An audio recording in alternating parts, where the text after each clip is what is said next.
লিডুৰ নিৰাপদ খিলঞ্জীয়া অসমীয়া মহিলাক দুৰ্ব্যৱহাৰ অভিযোগ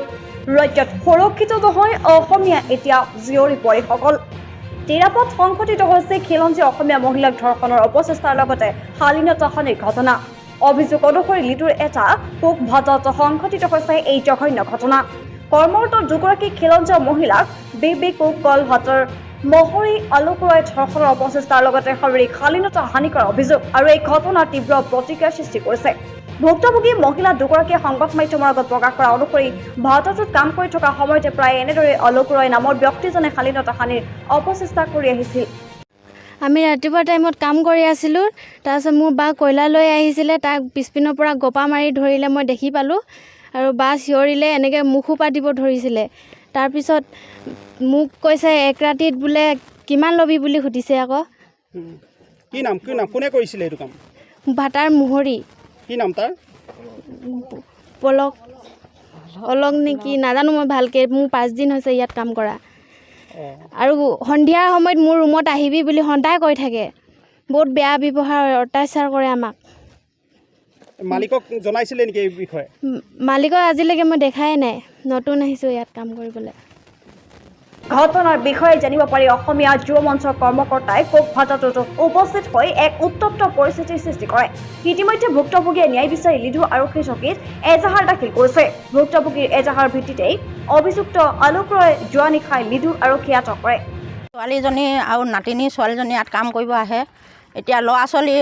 মোৰ ছোৱালীজনীৰ ল'ৰা ছোৱালী দুটা আছে কাম নকৰিলেও নহয় পঢ়াব লাগে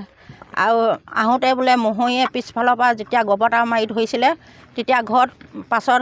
কাম শেষ কৰি ঘৰত কান্দি কান্দি কৈছে মা মোক এনেকুৱা কৰিলে তাৰ নবৌকৰ আগত কৈছে তেতিয়া আমি আহিলোঁ তেতিয়া মহৰীয়ে আমাক কৈছে মই কেতিয়া কি কৰিলোঁ প্ৰমাণ দিয়ক বোলে আমাক তেতিয়া কৈছে টকা হিচাপ লাগে নেকি বোলে কিমান লাগে টকা এনেকৈ কৈছে হয় ক'ত হৈছে ঘটনাটো ক'ত সংঘটিত এইটো টিয়াপ কৰিলেই লিডু টিয়াপ কৰিলেই কোককল ভাটাৰ এইটো হয় কি নাম ভাটাটোৰ নাম কি লিটন ভাটা লিটন ভাটা এতিয়া আপোনালোকে কি বিচাৰিছে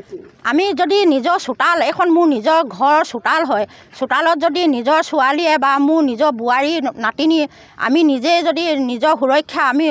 আমাক নোৱাৰোঁ তেনেহ'লে আপোনালোকে কি ব্যৱস্থা কৰে সেইটো আপোনালোকে জানিব আমি যদি নিজৰ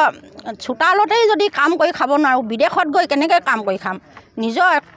ল'ৰা ছোৱালী পঢ়াবৰ কাৰণে নিজৰ পেটৰ কাৰণে আমাৰ কাম কৰিছোঁ আমি দুখীয়া মানুহ দিন হাজিৰা কৰোঁ আজি প্ৰথম ঘটনাটো মানে ক'বলৈ গ'লে প্ৰথমতে আমি গৰিহণা জনাইছোঁ আমি ঘটনাটো প্ৰথমৰ পৰা ক'বই লাগিব আমি খবৰ পোৱা মতে লিডু আৰক্ষী থানা অন্তৰ্গত কয়লা কোক ভাটা এটাত আমাৰ অসমীয়া খিলঞ্জীয়া ছোৱালী দুগৰাকী কাম কৰি থকা অৱস্থাত তাৰে অনা অসমীয়া আমি জানিবলৈ পোৱা মতে আলোক ৰয় নামৰ এগৰাকী অনা অসমীয়াই কাম কৰি থকা অৱস্থাত এগৰাকী ছোৱালীক পাছফালৰ পৰা মানে বুকুত সাৱটি ধৰে এক প্ৰকাৰ ক'বলৈ গ'লে যৌন নিৰ্যাতনৰ দৰে অপচেষ্টা চলাইছিল ক'বলৈ গ'লে খুব সৌভাগ্য যে সেই ছোৱালীগৰাকী খুব সৌভাগ্য বুলি ক'ব লাগিব কিয়নো সেই সময়ত তাৰ ওচৰৰ এগৰাকী ছোৱালীয়ে দেখি পালে এতিয়া কথাটো হ'ল যিখন চৰকাৰে খিলঞ্জীয়া সুৰক্ষাৰ কথা কয় যিখন চৰকাৰে নাৰী সুৰক্ষাৰ কথা কয় আজি আমাৰ এই মাঘিতা সমষ্টিৰ লিডুত আমাৰ অসমীয়া খিলঞ্জীয়া ছোৱালী আজি সুৰক্ষা নাই